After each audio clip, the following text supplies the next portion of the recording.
This is a book called The Cloud Artist, a Choctaw Tale by Sherry Merritt. The illustrations are by Marisha Sequoia Clark. A long time ago, when the rivers still flowed free and the land knew no fences, Alice and William lived in a small house in Choctaw country. Alice was a basket weaver, and William was a woodcarver. Together they had all they needed to be happy, though they longed for one thing more. Alice and William wanted a child. The years came and went, and when a child did not come, Alice grew sad. One evening, unable to sleep, Alice walked out into the moonlight and called to the night, "Please send us a child so we can make our love bigger." Many months later, a baby girl arrived. Alice and William named the child Leona. They placed their daughter under a crimson quilt, sewn by her mother in a cradle carved by her father. Alice and William watched Leona grow with joy. They took her on long walks and introduced her to the plants and animals of their home. Once Leona could walk on her own, the little girl spent her days outside from dawn until dusk. Often she could be found nesting in the tall green grass, watching the clouds glide across the sky. Indeed, Leona might have happily spent her days like that forever, had not something quite unexpected happened on one particular day. Playing in a meadow on top of one of her favorite hills, Leona watched a line of fluffy clouds walk across the blue sky. The clouds looked so very close, Leona raised her hands to touch one, and the cloud began to move. And from one tiny cloud, a tiny bunny appeared. Leona giggled and waved her hands again. Another cloud became a bunny, and another. Leona clapped her hands in delight and ran home to tell her parents. "Mother, Father, come with me," Leona said when she got home. "I have something to show you." Her parents smiled and followed their daughter outside. They had not walked very far at all when Leona raised her hand toward a little cloud floating nearby.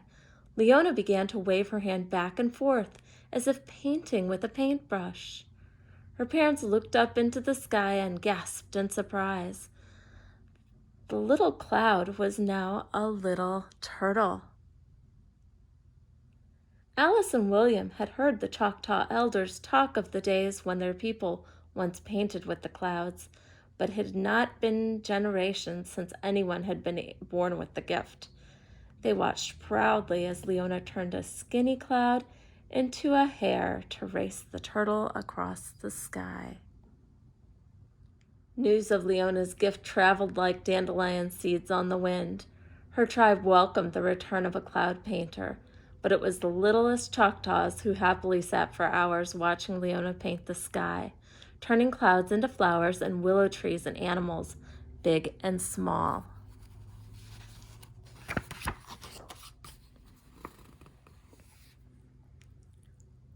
Slowly but surely, Leona learned to tell stories in the sky. For the young, she painted ladybugs and stickball games. For the elders, she painted faces of loved ones who had walked on in days gone by. Leona learned how to make art that moved people to laughter and to tears. In doing so, Leona became a true sky artist.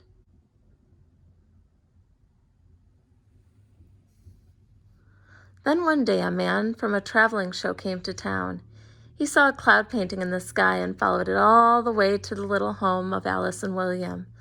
When the traveling man realized who had created the cloud art, he offered Leona a silver dollar if she would come and perform in his show for the week. Leona looked at her parents. "This must be your decision," Alice said. Her father nodded.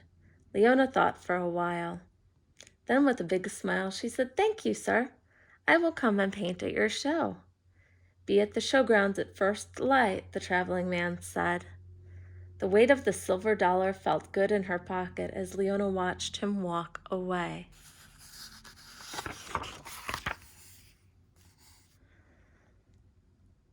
The next morning, Leona arrived at the carnival under a sky full of fluffy clouds.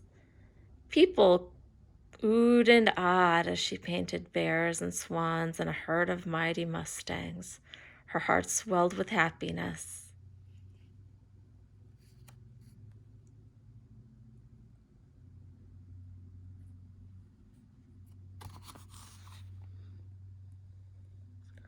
The second day, Leona rose early and hurried to the carnival, eager to paint some more. She had no more begun to do so than a mother with a bawling child hollered, "My Jimmy wants to see a choo-choo train."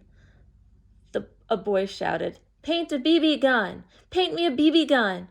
Leona did not know what to do. She painted faster, but the requests from the crowd only became more outlandish. "Can you paint standing on your head?" a girl asked. "Paint something with your eyes closed," another called out. When closing time came, Leona ran as fast as she could away from the maddening crowd. She was so very angry, but she waited until she was all alone to let her emotions run free. How do you think she was feeling?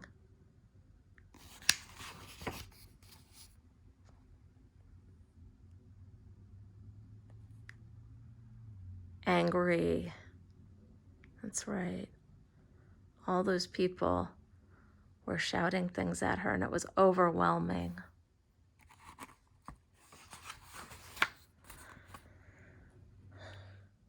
The walk back to the carnival was the longest of Leona's young life. She found the tall man with the top hat and told him she could no longer paint for him. "Why not?" the man exclaimed.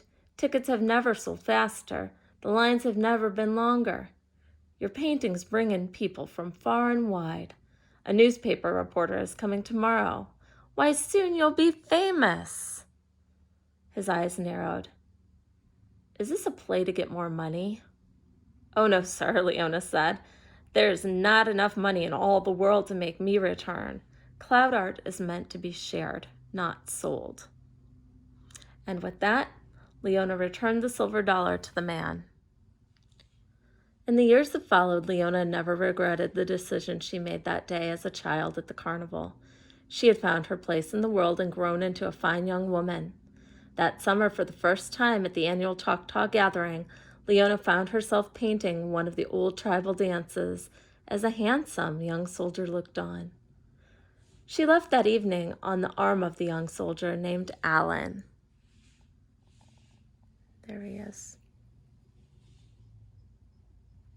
Leona and Alan married and moved to a little house of their own in Choctaw country. They had a baby boy, which was all they needed. One child, a child to make their love bigger. What a happy surprise it was, though, when a few years later a baby girl followed. As all parents learn, the years flew by like clouds on a windy day. Leona soon had more years behind than before her. Her little girl was not only a mother, but a grandmother now as well.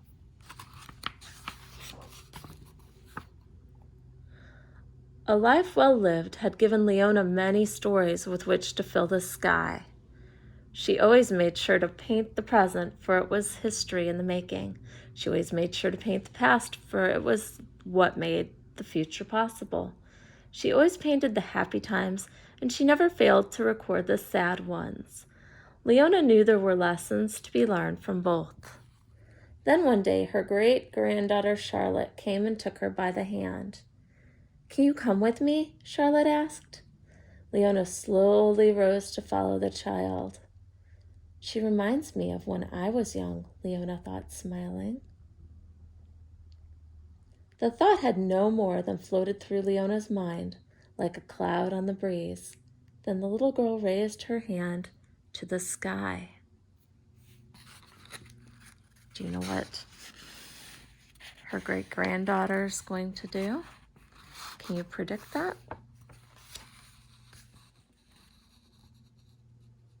She has the gift.